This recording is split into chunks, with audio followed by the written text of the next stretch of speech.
Traditionally, rural women are responsible for the daily household chores like cooking, washing clothes, gathering firewood, fetching water, feeding animals, and looking after their children. Women are counted as farm workers or have a household enterprise. In some cases, they are the sole breadwinners in the family. In the past, gender preference becomes an impediment in female employment, particularly in the construction work. Construction is no place for women, but not for the villagers in Barangay Velasco, Lemery in Iloilo.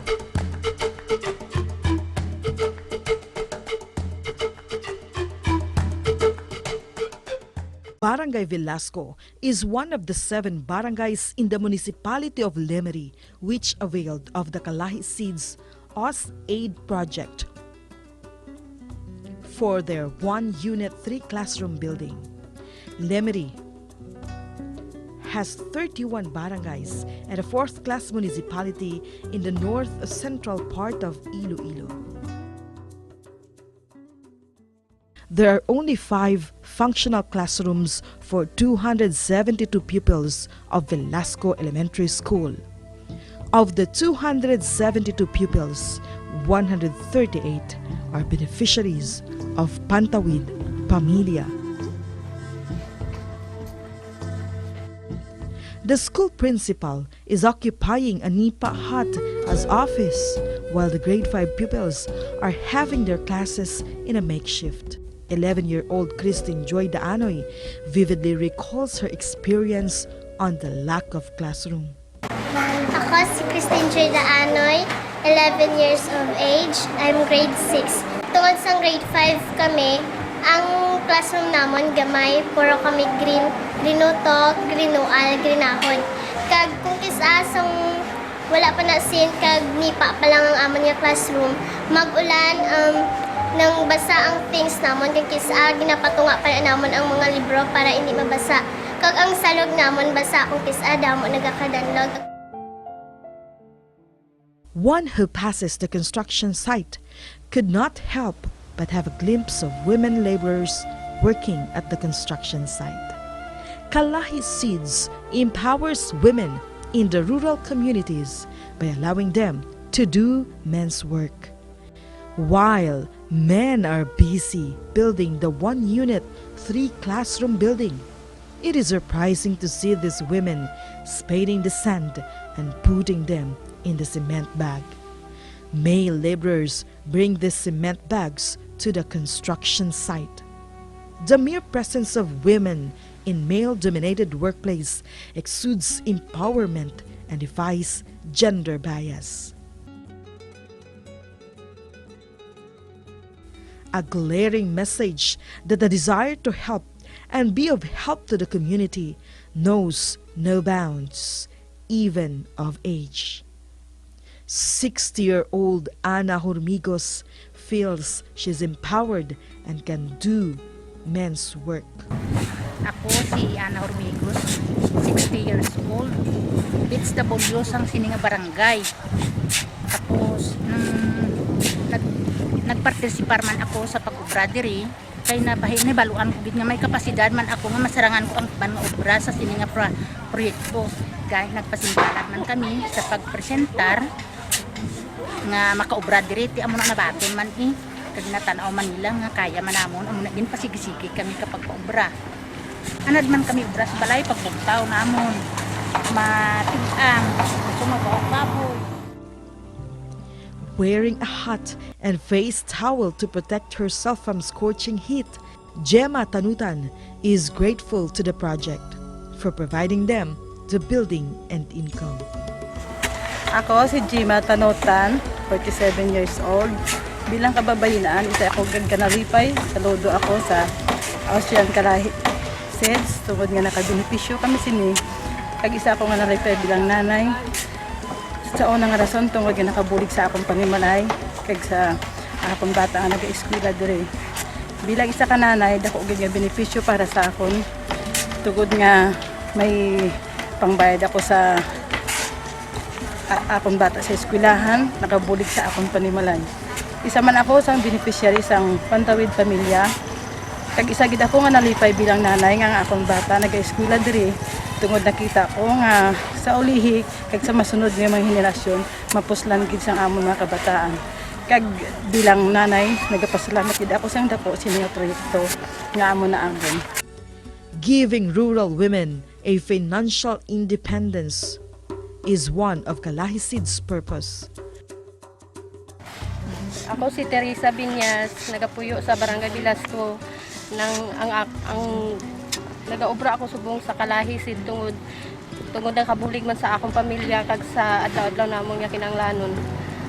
Ang among sweldo 200 bali 180, ang 20 piso bali gina para sa counterpart sang eskwelahan. Dako gid ang bulig sang 180 sa amon diri sa pag-obra sa construction tungod sa guwa. Pira lang ang sweldo namon 120, wala na nakaon. Salamat din sa Kalahi Seed tungod nabuligan niya kami. For Kalahi Seeds, women's participation in one's male-dominated workplace is about reaching balance with gender. There is role for everyone in the work site. It is important to know about one's limitation. Ako si BBRCD, kumuloyo sang Barangay Bilasco, beneficiary sang 4-piece, nga may 3 ka anak. Ang akon subong nga anak, 2 ka bilog, high school na. Ang akon nga isa, grade 2. Diri subong ka eskwela, Bilasco Elementary School. Dayon, nalipay gid ako nga nakaobra ako diri subong sa Kalahi Seeds. Kay sa ulihi, makapulos man ang amon nga mga bata sa ulihi bala. Makapulos man sila sa building. Kag may sweldo kami nga 200. Ang 20, gina-counterpart namon sa eskwelahan, ang 180 sa amon makadto. Kag nalipay kita ako kay makabulig man sa akong mga bata nga sa pang-alawan sa matag-adlaw nga tanan. Kung wala ako diri subong, sa mga talamnan ako nagapanglunog, sa mga maisa nagapang-abono, nagapamanggas man kami ka. Ako si Rosalina Ancona. Nagakuan ako sa Kalahi, nagabulig sa kuan agud to makabulig man sa pangabulig namo. Makakuan man kami makadawat sa bugas, makabakal sudan, kakuan man sa sulod ka panimalay namon ma'am. Bilang nakabulig man sa amon nga pangabuhi sa sulod sang kapigaduhon man namon. Ito nalipay man ako nga nakasulod kami diri sa Kalahi. Ayaw ko mga nakaubra kami diri. Kaya man ma'am. Sa obrasang niya kalalaki, sarangan man ako. What is the true essence of women empowerment in Kalahi Seeds? Ay sa subong iya nga panahon, hindi lang tana nga sila ang may final say lalaki mo. So, ang mga babae iya, may kung sa kuan iya daw medyo widen kita na ang mga pagpalapalanan awan bala sa babae. Kag sa subong at tinik na timpo, ang mga babae, kung ano man ada ba lang ang mga hilimuon, pursigido ang mga babae. Sa una sa mga na-experience ko man ang mga babae daw medyo lang daw sa higad-higad lang anay. Nagasunod lang. No, sa una ko sa kwan pa daw follower lang ang babae. Ang leader sa una lalaki. Subong sa ako niya pag-evaluate daw ang lalaki pa ang nagasunod.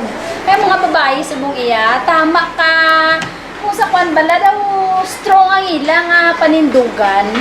Oo, amo na siya. Daw kag subong sa mga program man abis ang government naton gina-develop man gid ang women empowerment mo.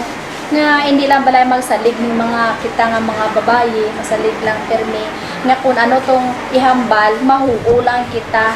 Sa subong makita natin the women's and the men may parihas gid nga ikasarang kung bisan sa politics kag sa economic may equal job opportunity nga para gid sa mga kababayan kag sa kalalakihan. For example, sa Barangay Velasco, ang mga babae nga work dira sa ato niya kalahi, ginapakita lang nila nga ang ila masarangan kung ano ang masarangan sa lalaki, masarangan man ang babae mas makugi, mag-ubra kung ikumpara natin sa mga kalalakihan. Puro ang mga babae, hindi gid man na mag-sobra pagit sa mga lalaki. Ikuha lang na, hindi gid na magpuon nga ang ubra sang lalaki, agawon gid man sang babae. Kuan nang inang mapantay lang na siguro. Kay sa ato na ibaluan, mga babae sa subong ka ubra man gani sa uma mo. Yung mga babae man gani nga nag-arado, mga muna bala, nag-spray sa uma, kag sa subong makita na naton nga sa construction, ara na gid sila. Sa aton nga mga kababayenan, ipakita naton nga ang aton nga mga kalalakinan, kita nga mga kababayenan, hindi lang sa balay, kundi ipakita man naton nga kita timbang gid sang aton nga bana sa mga kalalakinan. Isang una ginasiling nga sa balay lang ang mga kababayenan, apang subong ang kababayenan makita na naton sa mga orobrahan, bisan sa diin lang man nga opisina, sa kaumhan, kag sa mga establishment, kita mo damo na kitman subong ang kababayenan. Gani ipakita gid naton nga kita nga mga babaye may equal rights sa mga lalaki. Kag ang aton nga masarangan sang lalaki, masarangan man naton nga mga kababayenan. Today, women become more visible and recognized. Their number is not significant in terms of male laborers. Yet, Kalahi Seeds has broken the stereotyping by casting women in the man's world. Sa pagkakapit-isig natin, Salamat sa Kalahi Seeds sa nagtatang sa mga kaisilahan. Salamat sa hausin kalakatang sa mga mundo.